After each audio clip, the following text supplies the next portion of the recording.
A bird in the hand is worth two in the bush. Aesop, 600 BC. How many birds are in the bush? When are you going to get them out? And how sure are you? Warren Buffett, 2001, AC. Hello and welcome to the Margin of Sanity podcast. Today I want to talk theory with you. My fiancée is not a native English speaker. And early on, I told her if she was going to be with me, she'd have to learn a new word. That word is pontification. That should foreshadow some of what's to come in this episode. If you don't care for that sort of thing, I understand, and don't worry, I'll be back with some concrete material real soon. Today, I want to tell you a bit about how I approach investing, some rules of thumb I follow, and my views on a few topics, such as macroeconomics, diversification, and innovation. Before we get started, if you like this podcast and you want to show a little love with a like, a comment, or a review, it's greatly appreciated. Definitely takes me time to make these, and all that stuff really does help me out, and it helps other people find the show. All right, let's talk investing. Or I guess, first, let's talk about birds.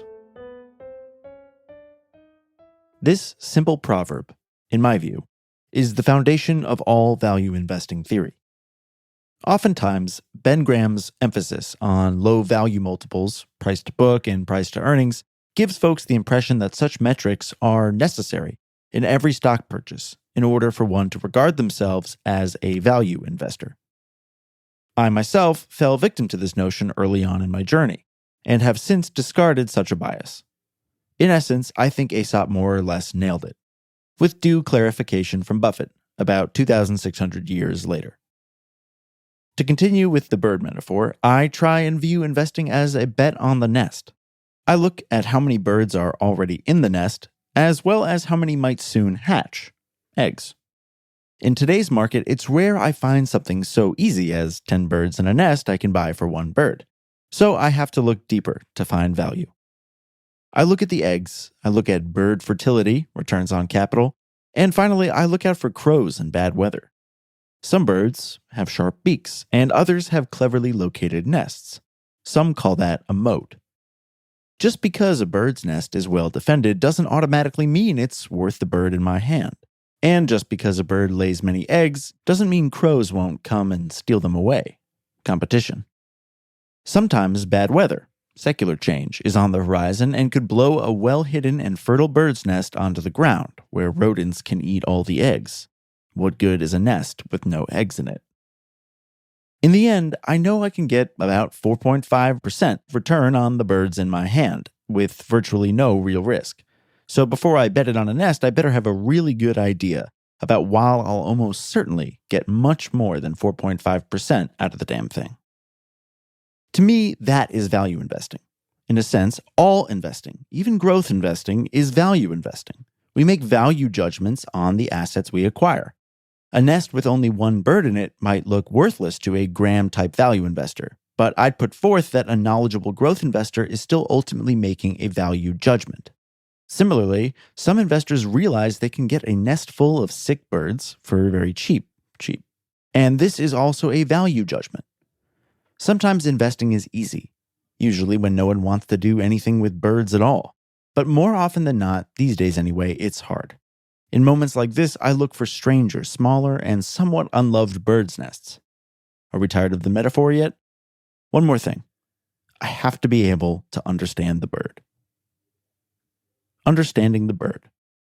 This principle is surely as tired as my metaphor, but unlike my bird ramblings, it doesn't get old.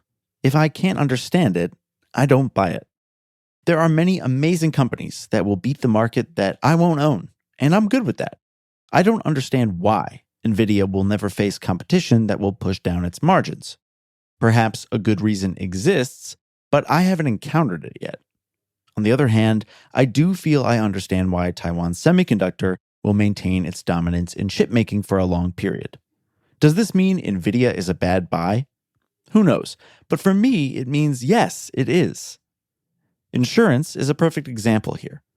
Outside of my symbolic and small Berkshire position, I don't, nor have I ever, owned an insurance company. In no way is this because I think they're bad businesses, As a matter of fact, I think they're very appealing at face value because they're so damn boring. I love boring businesses. But the fact remains that insurance companies insure all sorts of things with varying degrees of risk, and I don't feel capable of evaluating those risks myself. With insurance, you take money and agree to pay at a later date. Some insurance companies take lots and lots of money, and all looks well until the reality of what's been insured rears its ugly head. Some insurance companies pressure underwriters to write new business, which is bad business. This shows up as a gain, right up until an earthquake, forest fire, scandal, terror attack, cyber attack, or whatever else happens. Next thing you know, they're broke, and so are you. And I can't tell you who's doing that and who's not. Perhaps this is knowable. I don't mean to claim it's not, but for me, it just feels too damn slippery. Perhaps one day I'll understand it, but that day has not yet come. Oftentimes, tech and software companies are placed in this category of too hard. And usually, that's my feeling too. I think air taxis are sick. Super, super cool. Love them. Probably one day they'll be everywhere. But I'm not sure when, and I'm not sure who, and I'm not yet capable of understanding either variable. So, no air taxis for me. I think I've made my point. If I don't understand the bird, I don't buy the nest. No matter how cheap, same joke again, it looks. Rules of thumb. Over time, I've picked up basic rules of thumb, which I lean on often. These are general guidelines that help speed up my process of deciding what to research and what to ignore. 1. If everyone is talking about it, I don't buy it. I don't mean to pick on NVIDIA here, but it's just a great example of a probably important company of the future that I won't touch. Too many investors and non-investors talk about NVIDIA. It makes me think the risk premium is too high. This is based on no math at all, no analysis at all, it's just a rule of thumb. If the whole world is talking about a company, it's probably already fully priced or expensive. The news loves a good run for a stock. They love these, if you had invested blah, you'd have 100x blah today. It attracts the momentum people. And if I'm walking into the club behind those folks, well, I should probably just turn around and go home. Sure, maybe the party turns out well, but I don't get penalized for missing a few good parties. 2. If I don't vibe with management, I don't buy it. I learned this the hard way, and I almost did so twice. My doublethink write-up detailed my foolish purchase of a company called Grow Generation, which turned out to be run by folks with records for fraud and possible mob ties. This was early on, and I hadn't gotten into the habit of listening to earnings calls. It's possible I still would have been fooled, but generally speaking, I've learned to care how management talks to and treats its shareholders. I don't like being sold on my own company by the management. I don't like too many pro forma figures. I don't like overly colorful charts and flowery pictures. All these things and more will put me off a stock. In the end, if it smells like bullshit, it's probably bullshit. If you listen to a call with Eagle Materials, Visa, TSMC, or any other company I own, you'll hear people who are both honest and deeply engaged with the business. That's what I'm looking for.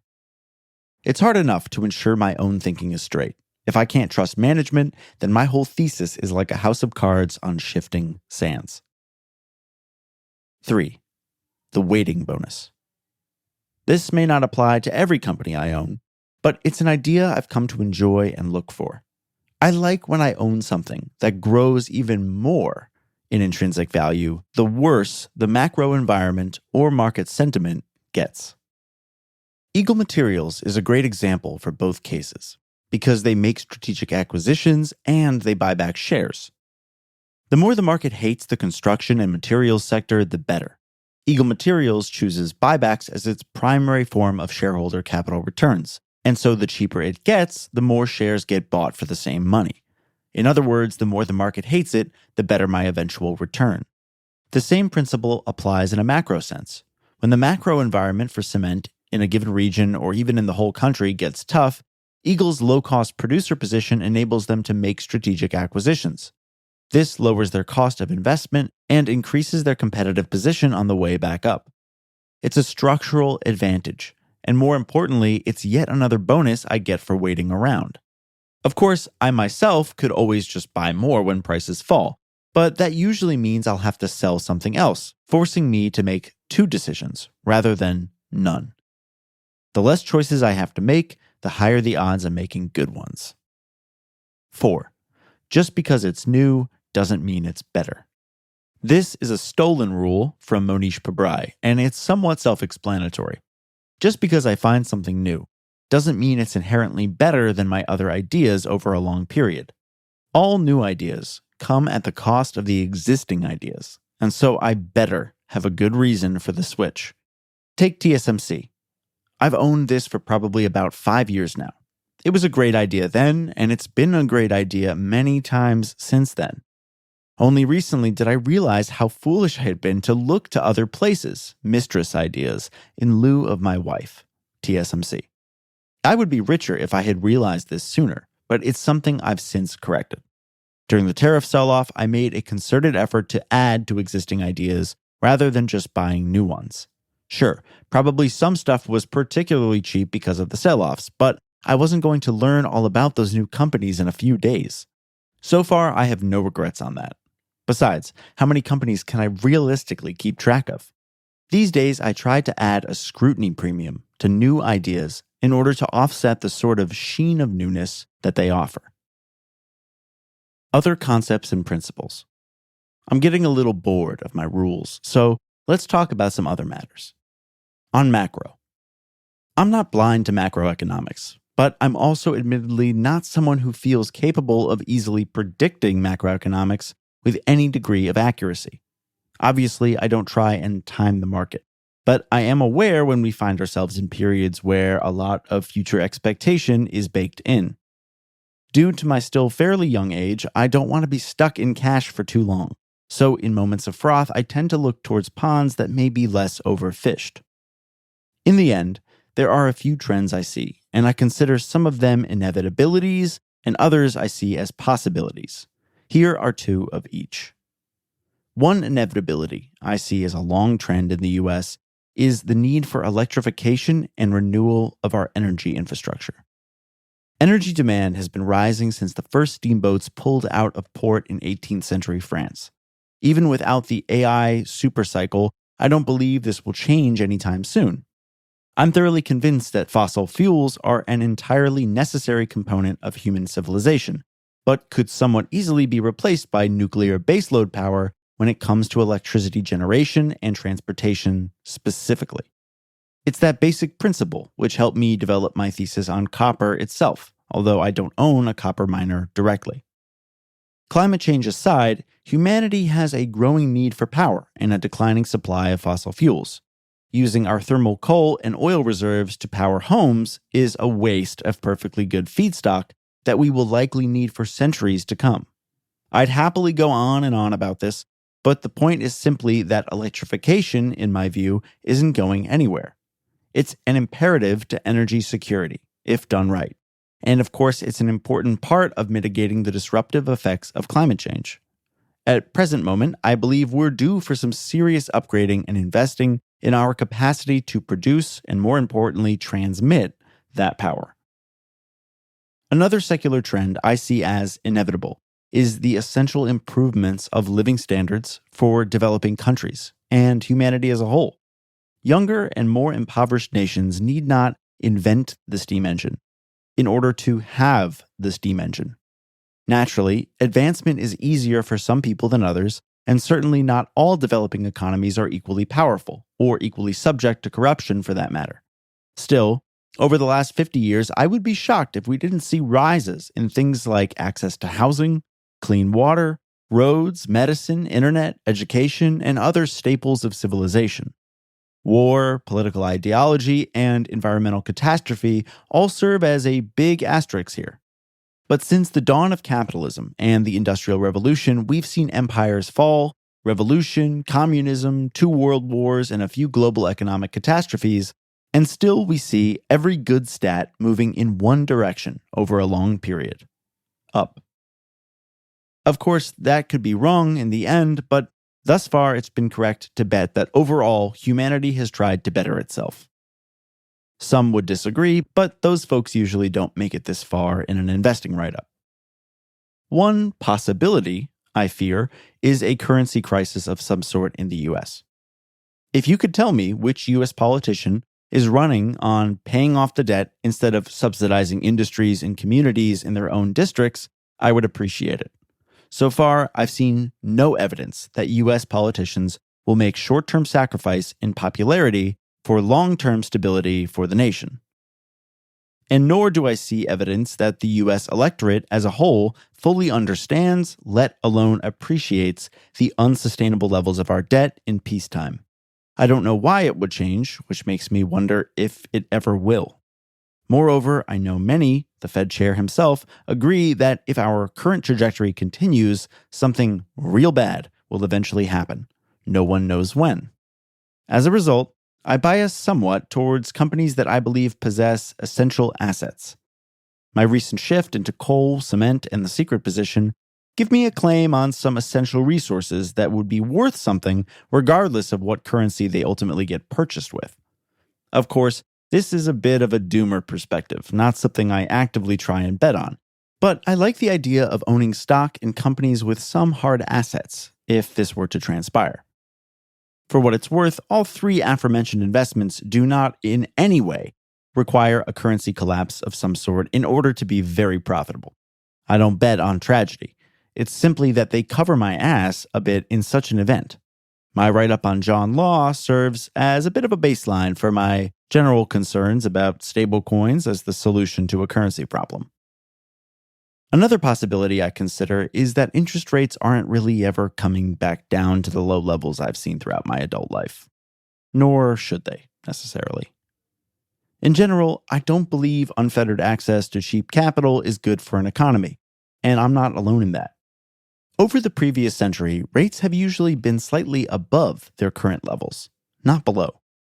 It's only recently that we've all gotten used to low rates. As a result, I usually try to avoid any company with excess debt. If a firm is overleveraged, even if they're claiming they're paying down that debt, I really just want no part in the story. I don't like thinking I'm betting on a business while I'm unconsciously also betting on rates moving in one direction or another. I like minimizing variables as much as possible. On diversification. We've all heard Munger speak on diworsification, so I won't go on too much of a rant about it. I absolutely don't believe in adding some asset to my portfolio for the sole purpose of reducing what amounts to volatility, but some folks apply the misnomer risk. Risk and volatility are completely different things in my book, so long as I don't need to draw on my capital at any point. Point being, I buy stocks that I believe have a high probability of doing better than the market average over a given period of time, always more than 2 years. I don't think about weeks and months in investing. Now, some amount of diversification does occur in my portfolio by chance, and I like that. Coal, for example, can move completely out of sync with the S&P and general US economy. If global demand for coal picks up while the AI boom has a reckoning, I may be in a great position to sell my coal assets and buy some blue-chip US firms for a good bargain. I don't count on this, and it's not my purpose for buying into coal stocks. That said, it's basically the only advantage I can think of when it comes to this idea of diversification. I own about 10 individual companies, and I'd be comfortable with half that number. On innovation.